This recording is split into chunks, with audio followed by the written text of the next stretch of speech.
Hello everyone! Welcome po ulit sa aking YouTube channel, Quezon Province Realty TV. Okay, it's me again, Miss Geraldine Villarasa.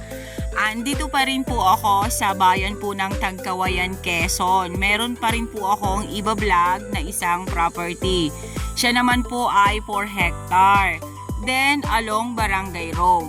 Mula po doon sa National Highway hanggang po doon sa cemented road dun sa binabaan po namin papunta dito ay nasa 6.5 kilometro po ang layo niya.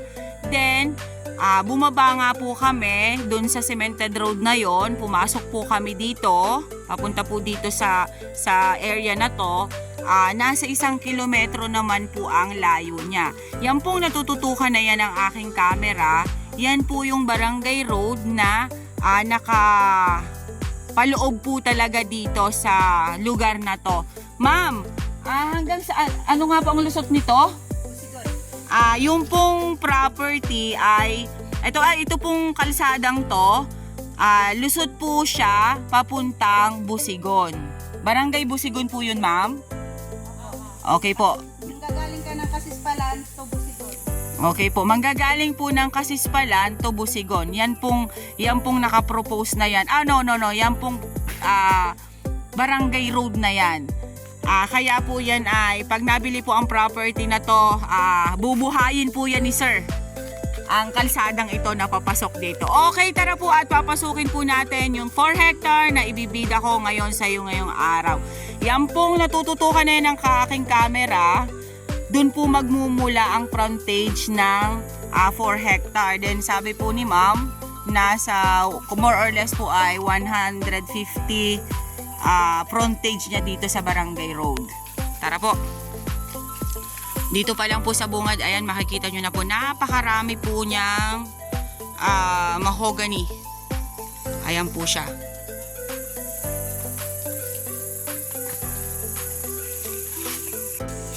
Okay po.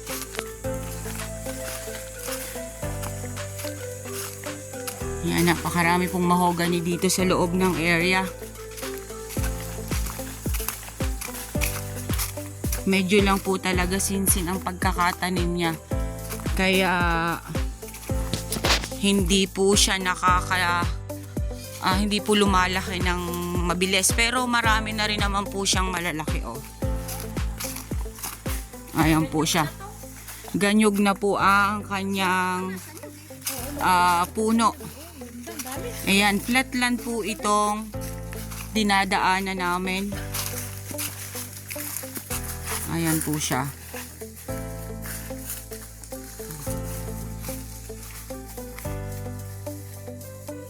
Ayan po ang area. Ayan, napakarami po niyang malalaking puno dun sa side na yon.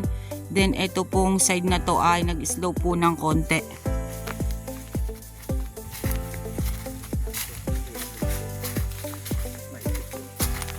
Mahigit ko yung 300, no? Napakarami, hindi lang to 300 punong mahogany. Opo, kaliwat kanan po. Then eto na po ang nyugan niya. Ayan.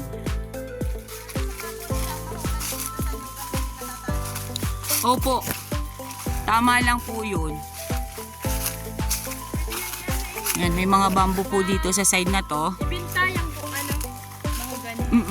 Mahal din.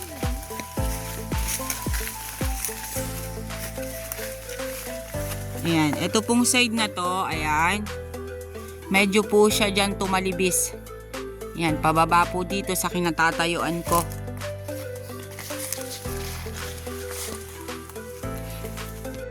Ayan po siya.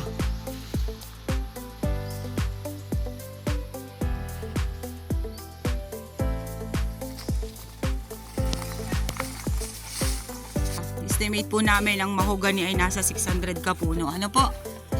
Then, may nakita na po akong fruit bearings. Yan, meron na po ditong langka. Then, Indian mango sa side na yon. Yan, flat pa rin po dito sa side na to.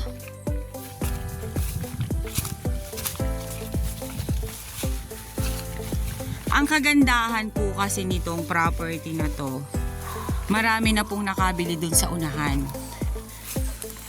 Medyo po kasi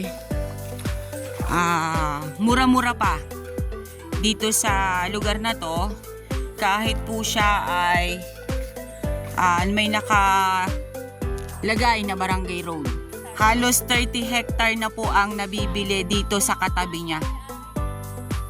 Kaya sa lahat po ng mga buyers na nag-aalala na bakit kukuha tayo ng property sa ganyang kalayong lugar or hindi pa develop yung barangay road, nakakatakot, no.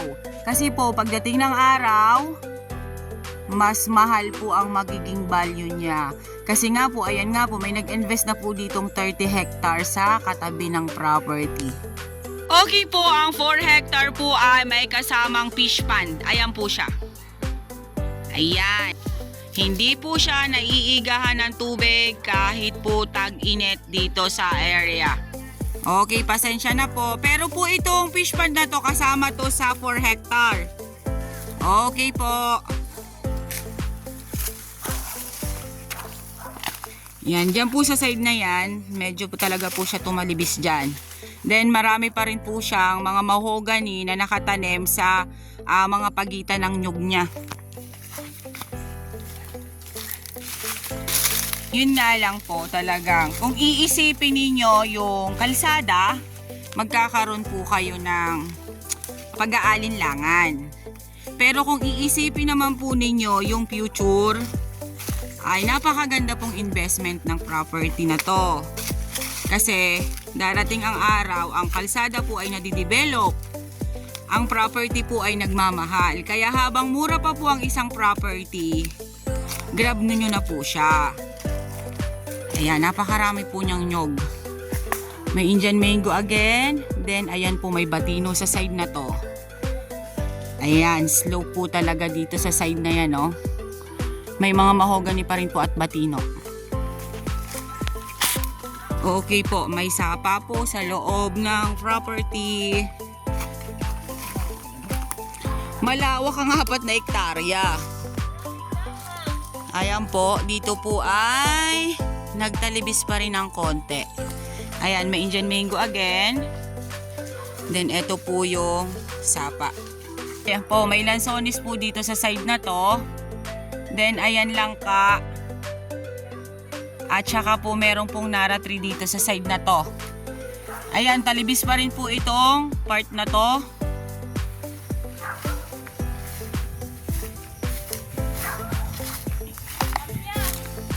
Yun nga po, madalas ko po sa inyong kinikwento pag ako nagbablog.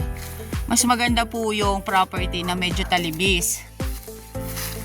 Kasi maganda po yung pagkainginan. Okay, ayan po, may rambutan po dito sa kabilang side na to. Bali, 2 puno siya. So, dyan po sa taas na yan, pumatag po dyan, sabi ni ma'am. Ay, napakarami po dong mahogany. Nauso po kasi sa amin dito sa Quezon ang pagtatanim ng mahogany.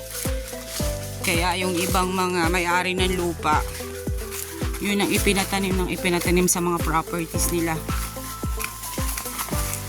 Nga lang, yung iba po ay mali yung pagkakatanim kasi masyado po siyang sinsin, hindi lumalaki ng maayos. Dapat po ay meron ding agwat para nakakabuka po ng husto yung ugat nila, lumalaki po ng maayos. Medyo po itong area na to ay naapektuhan ng tag-init ang mga nyog.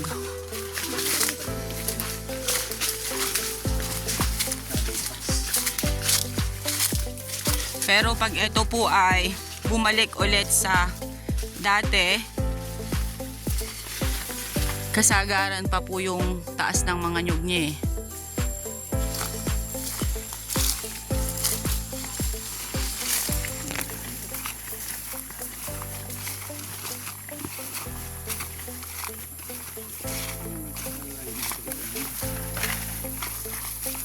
Ayan, mga mahogany pa rin po siya, langka, batino. Yun pa rin po ang nasa side na yan.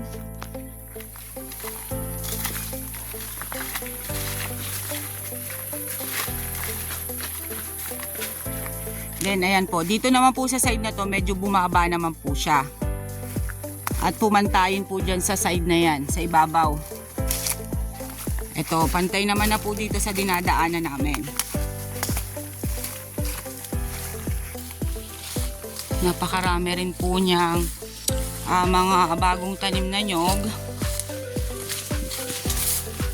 Ang kagandahan po nito, ma'am sir, nasa loob po mismo ng property yung sapa. Ano po?